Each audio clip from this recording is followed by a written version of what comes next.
তোমার এত বড় সাহস উসামা, তুমি আল্লাহর হাত, আল্লাহর দেয়া বিধান এটার ব্যাপারে সুপারিশ করতে এসেছো। তোমরা কি জানো তোমাদের আগে যত কম, যত গোত্র, যত জনপদ ধ্বংস হয়েছে তার কারণ ছিল তাদের মধ্যে গরিবরা অন্যায় করলে তারা বিচার করত, আর ধনীরা অন্যায় করলে তারা মাফ করে দিত। খবরদার!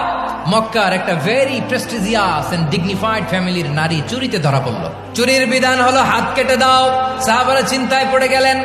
আল্লাহর নবীর সামনে দাঁড়িয়ে আল্লাহর দেয়া বিধান থামিয়ে দেওয়া, মাফ করে দেওয়া, এই কথা বিশ্বনবীর সামনে বলার সাহস তো কেউ রাখে না। কেউ কেউ বলল, উসামারে পাঠাও। তরুণ সাহাবী বিশ্বনবীর কাছে গেলেন, যে বললেন, এবারের জন্য কি এই মহিলাটারে মাফ করে দিলে হয় না?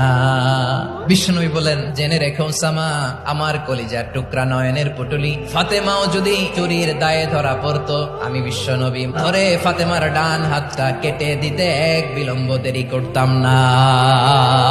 এই ছিল বিষ্ণু ইসা ইসলামের আদালতের নমুনা।